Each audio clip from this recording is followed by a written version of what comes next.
Hello and welcome to our last kind of little mini lecture for this course. Okay, we're in ELEM 416. This is week 8. We will not be meeting this week, so what I'm going to do is provide a quick lesson on kind of a history of education and how this might impact you, not just teaching math, but just in general. There'll be some questions I'm going to ask, so of course you got to watch this so you can answer those specific questions. Make sure everything is done by Sunday at midnight, because if it's not done by Sunday at midnight, it will not count. Okay, you will be locked out of this course. You won't be able to turn in anything. Shouldn't affect your grade that much, but it's just a little bit of information to kind of help you out as you start getting into this educational field. So let's get started. Okay, so when we look at education before 1965 was pretty much left up to individual cities, municipalities, counties. They were kind of doing their own little thing. The problem was that because everybody was doing their own little thing, nothing was standard.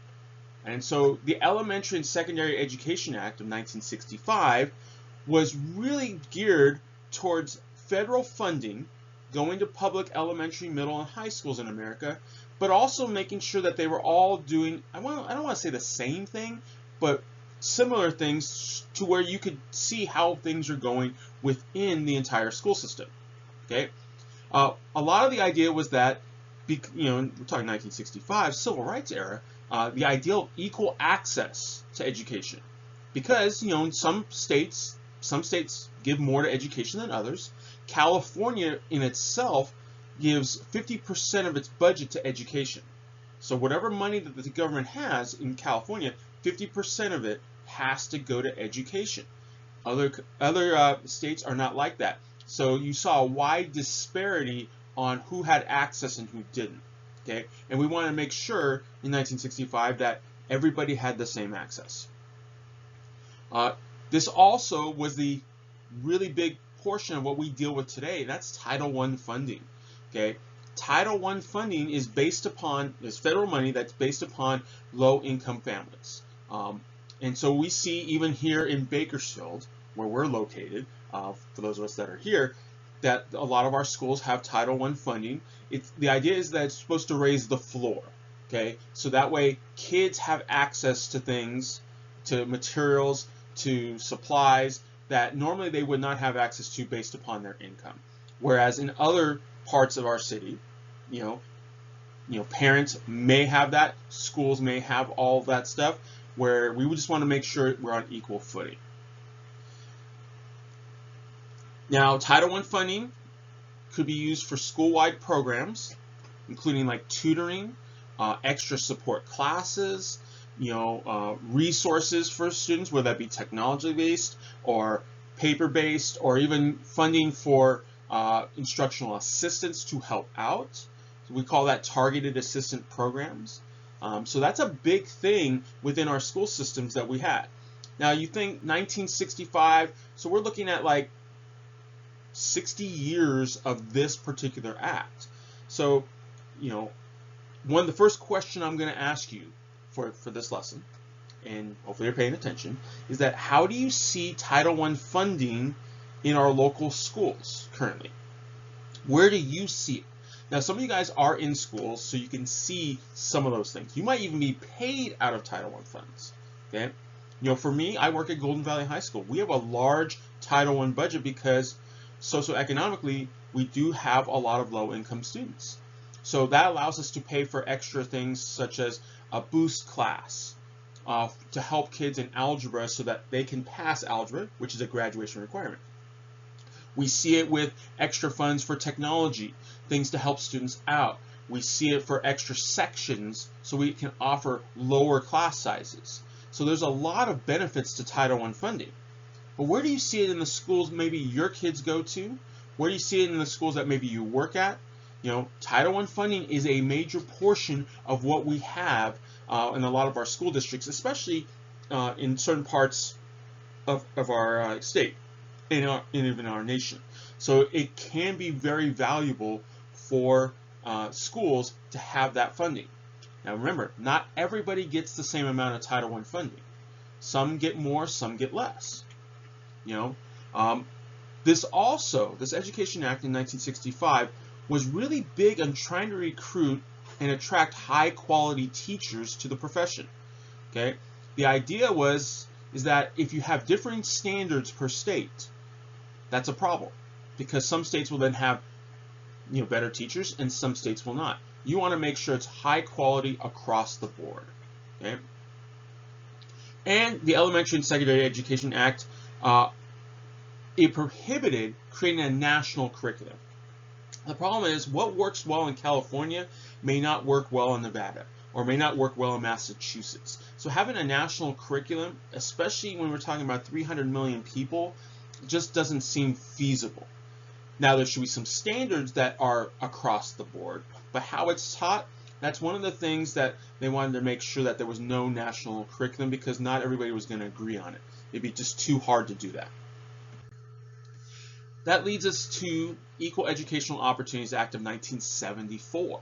Okay, for a lot of us, this is still before I was born. So you may not realize how much education has changed over the last 60 years. Okay, this act says that educational opportunity cannot be denied on the basis of gender, race, color, and nationality.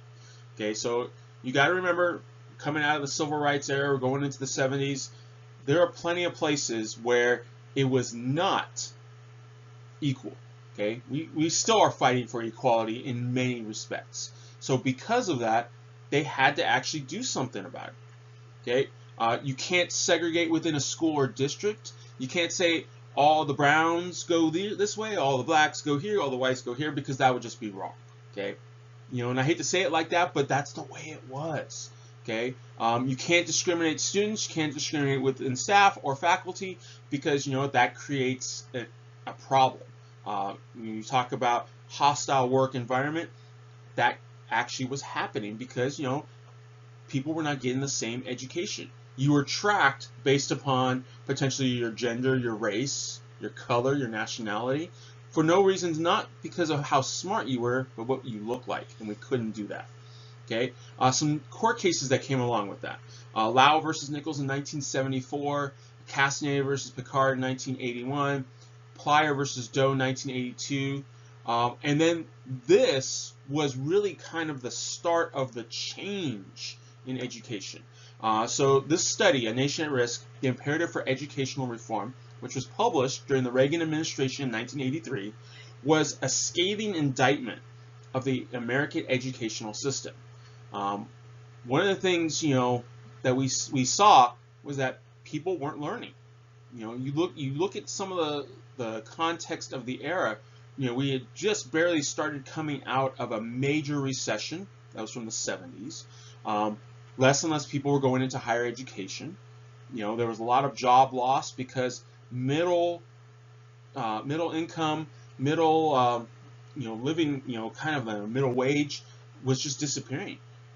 Jobs were changing, the economy was changing, and if you didn't have the education, you were really falling behind. So this particular thing, I know you can't really see it because my face is in the way, was published to talk about what were some of the problems we were facing in education. And it was very, very extreme, some of the things that we were seeing. If you watch, I know I brought this up with Jaime Escalante, with Stand and Deliver. He was at this time trying to fight against these lack of opportunities, especially for Latino students. So you think about how Latinos, African Americans, Asians, even Caucasians, depending on where they were at, we were running into problems where things were not, they weren't getting the right education. Now, part of that is our standards for education. Part of that is our cultural background and what was happening. So definitely some things that were changing as I was growing up. I was 5 years old when that came out. I was getting ready to start school, kindergarten, and I could tell things were changing based upon what happened with some of these things that were going on. Now, nothing really fundamentally changed for years. Even though that thing came out, people said that there was a problem, we need to do some stuff. Yes, there were some things going through the woodwork during that time, but it really wasn't until 2001. No Child Left Behind. That was a big, big, impactful change in our education system. We had seen that people were still struggling educationally. People were not graduating high school. Dropouts were very common during that time. This is right when I started teaching. We knew that something had to be fixed. Okay, we couldn't keep doing the same thing and expect it to change. So, basically, the whole idea on it, it's focusing on accountability for schools, students, teachers, and staffs, and rightfully so. If you are looking to get in the educational field, as you guys are, you should want to be held accountable. I know that's me talking personally. I want to be held accountable for what I do, because if I'm doing it right, I have nothing to worry about. Unfortunately, there were plenty of schools and teachers and staffs that didn't care and were never held accountable, so that's why this became an issue. But at the same time, there are some issues with this. Okay, all schools that got federal funding, especially Title I funding or anything of that nature, you had to have a nationwide standardized test that determined growth. Okay, you had targets you had to meet. The idea was that, hey, if we're going to work on this, we're working as a whole system, and it makes sense. If we're going to work as a whole system, we want to make sure that everybody gets to that target. A lot of the terms that you might have heard during that time, if you remember, and if you don't, it's totally and completely understandable. API is considered our Academic Performance Index. This is the score that schools received after all the tests were done and taken care of. That was a big thing. If you reached that score or higher than that, it was a celebration. If you didn't, there was consternation. It was like, ooh, what happened? AYP, adequate yearly progress. You had targets like a certain amount of points to rise up each year. Okay, so there was a lot of pressure to get to those points because, I can't control what my students have learned before they got to me. I can only control what they learn when they're with me. And so that pressure became very large in a lot of school districts because you're expected to meet this, but you have no control over who comes into your classrooms. The idea behind No Child Left Behind was that by the time you got to about 2013, 2014, all students would be on grade level for both reading and mathematics. Okay, they should be meeting those standards. That was the goal. Now, is that a good goal? Sure. There's nothing wrong with having that goal, but the reality of the situation was that it was just almost impossible to get there. And how do you measure that on a standardized test? Okay, so those are some things that we saw during that time. Especially during my first few years of teaching, it's like there's a lot of pressure. We wanted to reach that goal, and we had to test, and we tried everything. So let me give you a little more background with that. So what happened if you didn't meet the AYP? Okay, so if after 2 years of not meeting AYP, your annual yearly progress, the school and or the district, depending on how big it was and everything like that, or how many schools were involved, will be placed in what was called program improvement. This was basically your first warning sign. It's kind of like, you get those late notices for your bills, past due. Well, that's basically it. And it's basically like a really big red flag. Okay. Now, the problem was that this was also publicly announced so that everybody, the media, parents knew you did not meet this. So that put a lot of pressure because a lot of people can't control where they live, based upon housing costs and everything like that. But then all of a sudden, now you're sending your kids somewhere where they're in program improvement. So then now there's a lot of pressure to move kids to other places because you're thinking that the school is bad because of that. After 4 consecutive years in program improvement, if that happened, you could make changes to the staff. The staff could be fired. That includes teachers, administration. There could be a certain curriculum that had to be done if that was the case, because you can't not be making progress. So there was a lot of punitive consequences in that case. After 5 or 6 consecutive years, the school could be closed down because that's saying that things aren't happening right. Now, again, these are very, very big punishment possibilities, which added a lot of pressure. Now, to my knowledge, I don't think anybody has got to that point during that time. There was a lot of questions on if that was going to happen for some schools. I don't know any in California that were like that or across the nation. I'd have to look and see if I can do some studies on that. But you could tell you didn't want to be there. You wanted to meet your AYP so that way you didn't have to worry about that. Okay. After 2 years, so again, you get into program improvement, you had a choice as a parent. Well, supposedly this kid's school is failing or in program improvement, so you can move them to another school. Problem is, any other school doesn't have to accept your student. So there became another layer of issues that we had to watch out for. Okay, and I know we get kids that go to different schools for athletics or academic opportunities. I know, having coached basketball and baseball, especially basketball, I had a number of players transfer to other schools thinking that they would get a better athletic opportunity. Not necessarily academic, but athletic opportunity, because certain schools are going to get recruited more than others, and especially here in Bakersfield, that's true. So you might lose students not because they want to leave, but because their parents want them to have a better athletic opportunity. But then that reduces maybe some of the good students who are keeping their grades up and meeting those standards. So now your AYP gets affected. So you can see there's like a double-edged sword to a lot of these things that we all had to deal with. When we talk about schools not making adequate yearly progress, starting in 2006, you had a certain amount of schools that started going up higher by the time you got to 2011, because the standards got higher and higher and higher. So if you're going higher standards each year, because you're expected by 2013 for everybody to be on grade level, but they're not, that pressure just significantly increased and made things very difficult. So my second question to you, so hopefully you're paying attention, second question. When you were in school, what was testing like for you? Describe it. For me, testing wasn't very significant. I know we had to do some proficiency tests in high school. This was before No Child Left Behind, because I graduated in 1996. But I know we had to do some proficiency tests. We had to do some testing. It was very low stakes. I think it was like 3rd, 4th grade standards.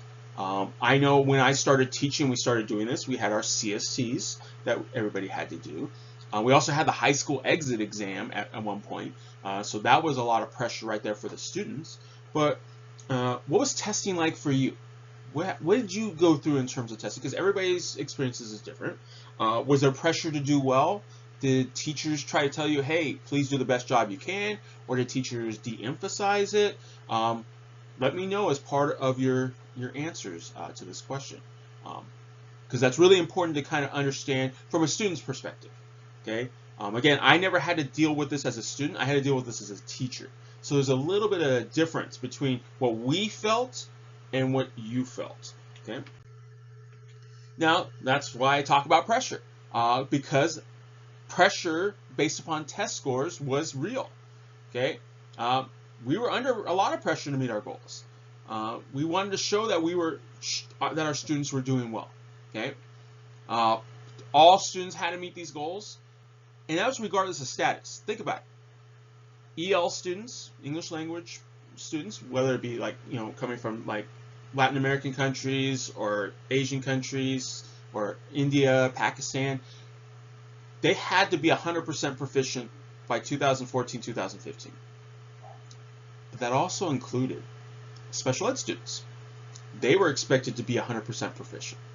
There was no exceptions for anything. So there was a lot of pressure to get all of our subgroups higher, regardless of what they were doing. Our homeless, McKinney-Vento students, they had to get there. Our special ed students had to get there. Our EL students. So there's a lot of ways that we were trying to figure out how to get that done. Okay, but it was tough. Some states wanted to tie in teacher salaries to student performance. So imagine my salary would be dependent on how well my kids did on a state test. Can you imagine that pressure? You know, some districts try to offer bonuses if kids did well, but imagine my kids in my classroom, my salary is based upon how well they succeed on a test that does not affect them. So you can imagine what that did to people and how that affected them. If I had to be put in that situation, which I was not, thankfully, would that have changed kind of how I did things? Would that have made things a little bit different in the classroom?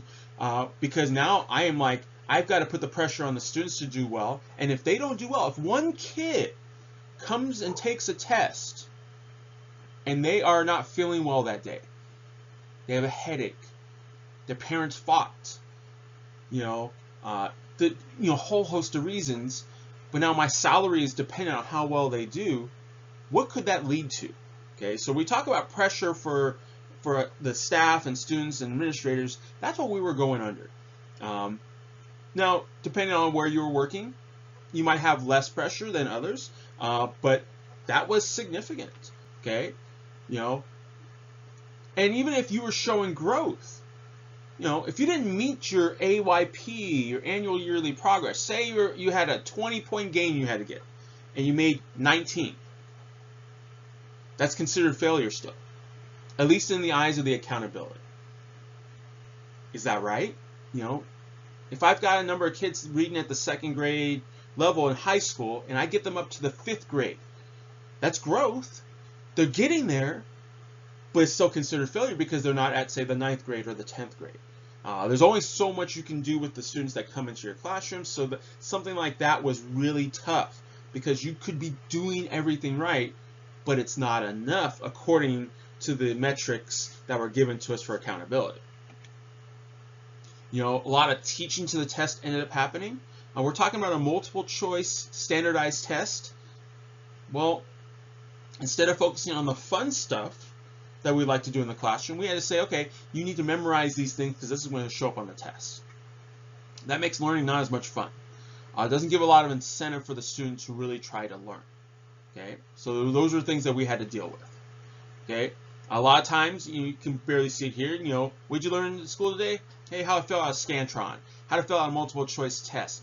It wasn't the same. Because of that pressure we were under. Focus was on reading, writing, and mathematics because those were where our test scores came from. But other subjects like art, any of the industrial arts, science, all of that stuff were given less priority and eventually less funding. Think about it. Everything was pushed towards reading, writing, and math because that's what they felt like what was most important. So the arts, theater, drama, art, you talk about foreign language, you talk about sciences, even physical education, a lot of things lost funding, which meant put years back for the students. So it's definitely something to consider in that type of pressure because the districts didn't want to be in program improvement. You did not want to be shown in program improvement. One of the things that would happen if schools were in program improvement, house prices would plummet. So think about it. The school is doing the best job they can, but they can't meet the goal. That means the whole neighborhood is classified as a problem. So there was a lot of pressure that way.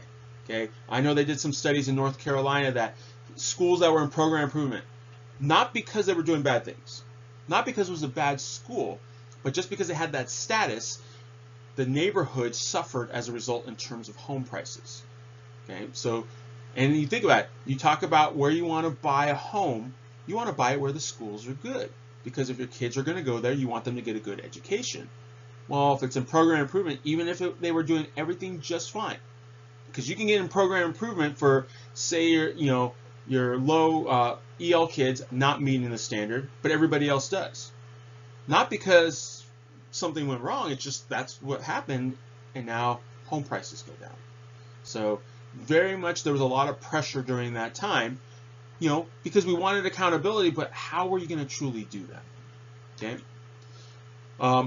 Now, No Child Left Behind did increase some funding for schools, but then as we got to 2007, 2008, if you remember, You might have been too young for it, but for those of us that are a little older, the recession that happened, the housing crumble, the bubble that burst, reduced the amount of taxes that were collected.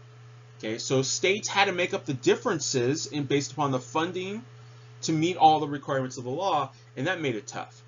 During that time, I remember seeing some of my colleagues being pink slipped. And when we talk about pink slip, like they don't have the funding to keep their position. We felt bad. For a lot of us during that time, we didn't get raises on our salaries because we were trying to keep as many jobs as we could. We didn't want to lose teachers or to lose staff. We couldn't get supplies, so there was a lot of times I bought a lot of stuff on my own. So there's a lot of pressure all across the board, which the accountability was not the issue, but how we were being held accountable and the punitive nature of that was a problem. Okay, excuse me. Now, I talk about the bad parts, the pressure that we had with No Child Left Behind, and there was a lot of pressure, but that doesn't mean that everything was bad. Okay, again, many teachers, including myself, we want accountability. I want to know that I'm doing my job right, and I want to see that my students are doing right. Okay, so we saw gains. We saw reading gains. We saw math gains. It wasn't like things weren't happening, but they weren't happening fast enough. Okay, and the problem became eventually was that I'm held accountable for my students, but then the students aren't held accountable. So how does that work? How can we give a test to a student who it doesn't affect them in any way? We're expecting them to do as well as possible, but they don't have to. Think about that. I'm held accountable. My status as a teacher is held accountable based upon how well a kid does on a test that they don't have to take seriously. So if they don't take it seriously, we look bad, even though they know all the stuff in the classroom. I mean, I've had kids where they don't do any work in the classroom, they're failing. They choose that because they don't want to play the point game, the grade game. They don't care about that, but they do well on the state test because they're learning. They're still in the class learning. They're just not turning in homework or doing certain things to get a certain grade. Whereas I may have a kid that's super good, but has a bad test day. I've had kids come in with headaches, they're hungry, things that are beyond my control, but we're held accountable for that. So not everything was bad with the NCLB, there was just no reverse accountability for a lot of people. Again, non-English students with disabilities, low socioeconomic and minority populations, we all showed growth. And we can look back on the numbers, they're there. But we still lag behind because they were starting at a point farther lower than some other students. But we're expecting everybody to be at this level regardless of any status by a certain amount of time. But education is like incremental. Sometimes you have your starts, stops, they go up or down, but then it's also those factors that you can't control that really made a huge difference. Okay, so this affected teaching mathematics. Okay, so if you got kids that some people in your classroom that can read and some that can't, you have to focus on the reading so they can get to the mathematics. So think of it as there's a push and pull where you can get everybody to a certain level, or maybe you might get more here and there. It's never equal. And it's the hard part. It's the tough part of teaching. Okay? Now, educational spending is important. Okay? So you have to think about that.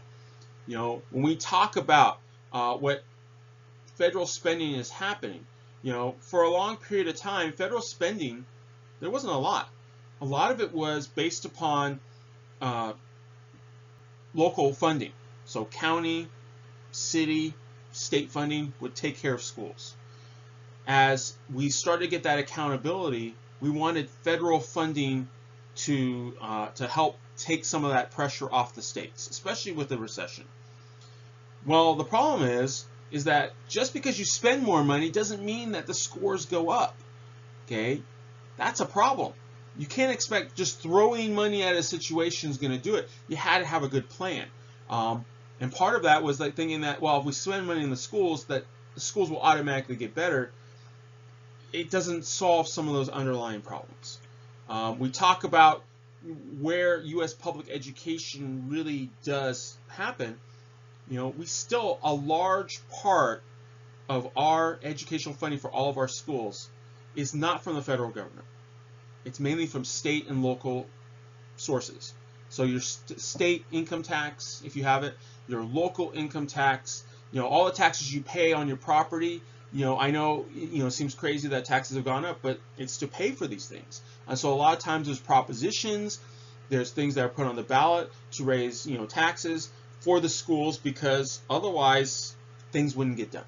Okay, that includes, K-12 all the way going through community college and everything. I know BC does some stuff for the area where they'll put something on the ballot, and if you're willing to pay for some of the infrastructure, because again, you can only get so much from tuition. You can only get so much from federal, so you have to make it up somehow.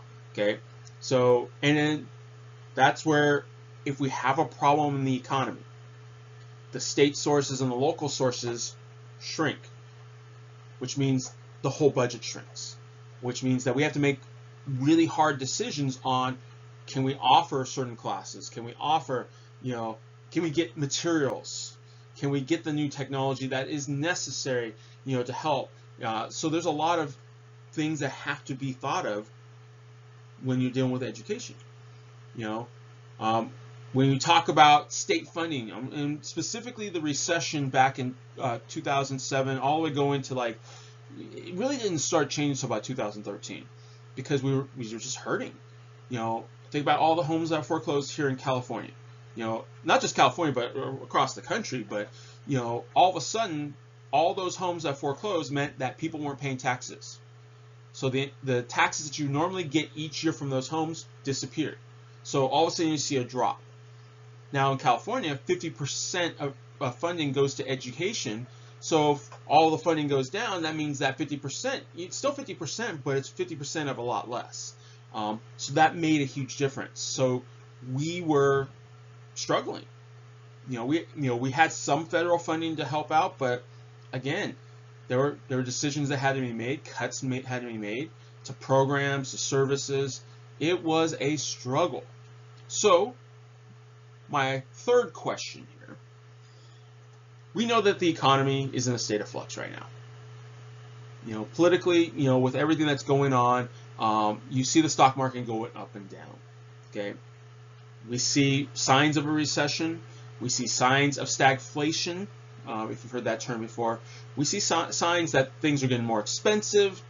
How do you see this affecting educational funding? Think about the move to try to eliminate the Department of Education. Where do you see this affecting the funding for our schools, our classrooms, our supplies? So let me know as part of your response, where do you see that? You might, if you're working in schools, you might already start hearing about budget issues. And if you're hearing about those budget issues right now, that's because we're already anticipating. School districts, we try not to be reactionary. We try to project what's going to happen, because we know, just like anything else, the economy goes up and down. It does that. It's going to do that to the end of time. You're never going to always go up, up, up, up. Okay? Because of that, we have to be prepared for rainy days. So you don't want to spend too much too soon. You want to keep some money in reserve. All districts are supposed to have a mandated reserve. But, there are going to be some hard choices to be made. Where do you see that affecting things? Okay. So, No Child Left Behind had the right idea. It really did. Accountability, no problem. Giving more federal funding, yeah. But the punitive nature outweighed the benefits from it. So in 2015, we kind of reformed it, because at that point, No Child Left Behind was done. Now, if you know anything about educational law, it has to be renewed. Okay, so No Child Left Behind was technically a renewal of the Elementary and Secondary Education Act, the ESEA. Okay, it was technically a renewal, but it just changed things. Every so often, I don't know how many years, sometimes it's 4, sometimes it's 10, you have to renew it. So the part of the renewal was not to keep No Child Left Behind the same, but to go to something different. Every Student Succeeds Act. Okay. This changed the accountability from that federal punitive case where if you didn't meet certain progress, you wouldn't do it. It transferred it back to the states. No, basically saying the states know better about its own population than the federal government. Okay, you can't put everything into a one-size-fits-all standard. Okay, what we do here in California is going to be different than Missouri. And that, I mean, population size, cultural, everything. So if we're going to do accountability, it has to be accountability with either states or regions or anything like that. Okay, you can't do it for a blanket for everything. Standardized tests would still be given. That will never go away because you have to give a test to show that you're meeting the standards. But each state had its own way of determining how to do that. Okay, so some states do things differently than California, and that's okay, as long as they can show what it's doing. States would also have leeway to show which schools are truly failing and what methods would be taken to improve, because again, what works with, say, Bakersfield may not work with Fresno, may not work with Los Angeles. So we have to have some leeway. There has to be some wiggle room. It can't be just this is the way and that's it. Okay, so that's why the Every Student Succeeds Act was very important, because we recognized it was not working the way that it intended. Did it work a little bit? Yes, but it was not doing what it needed to do, so we had to do something different. Can't keep doing the same thing. Okay, this is where the Common Core state standards appeared. So, we talk about our chapter presentations, and I asked you guys to give me your Common Core state standards, is because this was developed knowing that you should have certain standards that are common throughout every curriculum. You should have some things that we can agree need to be taught and need to be learned. Now, the reason why we want to do that is that if we're going to test and we want to start comparing other states with each other, regions, if we're all doing some of the same standards, then that makes sense. So that's why you see this big push for Common Core state standards, not because they are the end-all be-all and the perfect thing, but it gives us an idea of what we should be doing. Okay, so again, it's not a perfect system, but it is better than what it was before. We're not focused on the progress, we're focused on, did we meet the standards now? Did the kids learn? Did they master them? Okay, not all states are required to do it. It's up to them to make that decision, but then if they don't use, like, say, Common Core, they got to have some other standards that are in place. Okay, so how does this impact you? So again, as you guys are getting into the teaching world, this does impact you. Okay, you're still going to be given, especially if you're working in education, between 3rd and 8th grade, they take the CASP. What's crazy is they don't take it in 9th or 10th grade. They wait till 11th grade to test them again. So it's kind of, for high school teachers, it's tough, because when we did the CSTs, freshmen, sophomores, and juniors all took it. But now only juniors take it, so now it just changes things considerably in the high school level. But all of your kids from 3rd to 8th grade will take it. So you still got the state accountability test, the CASP. That's still important. Schools are ranked and measured by their scores on these tests. That's why you can look at what is called the California Dashboard. The California Dashboard is basically an accountability system to show you what every school is doing. So you can track the EL population, you can track social disadvantaged population, you can track based upon race, gender, lots of different ways to see, are schools meeting some improvements? Where do they stand according to everybody else in terms of percentages? So if you've got a high percentage of, say, special ed students at a school, and then you have another school that doesn't, okay, you can't compare numbers. If I've got 200 kids that are special ed, say, at Golden Valley, and only 6 that are special ed at, say, Del Oro, these are 2 high schools in our area. If I look at just the numbers, that's not going to tell me anything, but I can look at the percentages. Are percentages showing me based upon the population that they're doing well? That's a little bit better. Not saying it's a perfect system, but at least shows us where we can see some growth and what we need to do. Okay, but there's still pressure to reach progress goals. Okay, it's not as high as it used to be. It's not as stressful for the teachers, for the staff, or anything, but it's still there. Okay, so don't think that the idea that we're getting rid of that is there. It's just that we have to watch out for what we're doing. Okay, that's where you see the focus on problem solving. Okay, project-based learning, critical thinking. Okay, the CAST test is not just a multiple choice test. There is free response questions that force the kids to think deeper.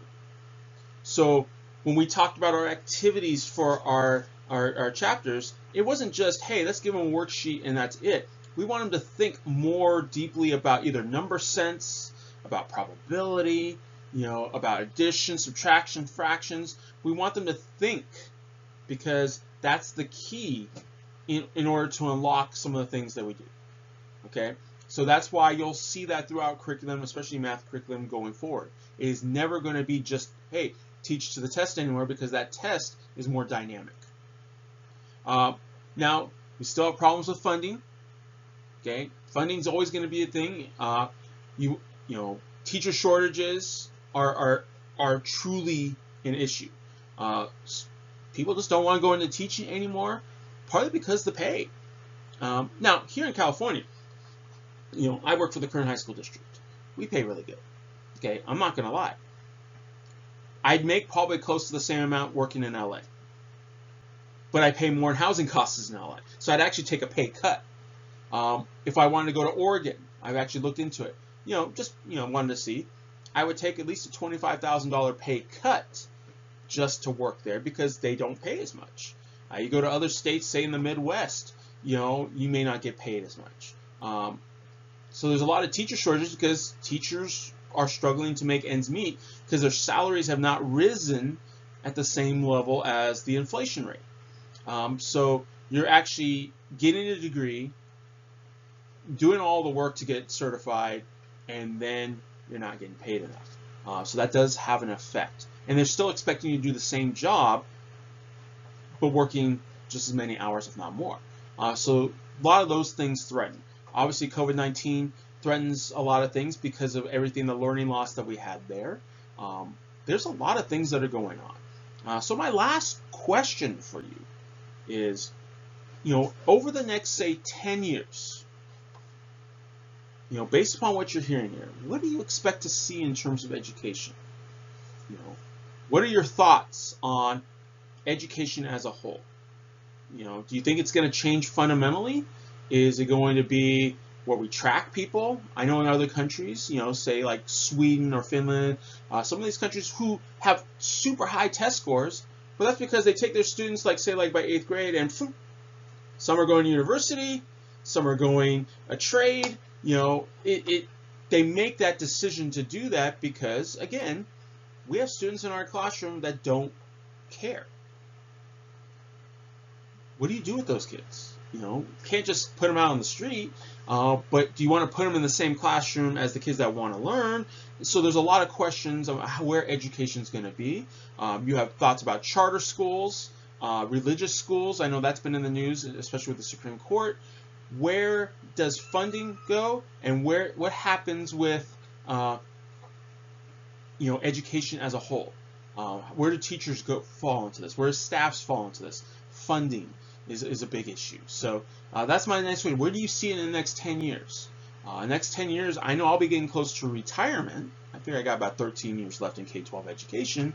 What do you see in the next 10 years? Okay.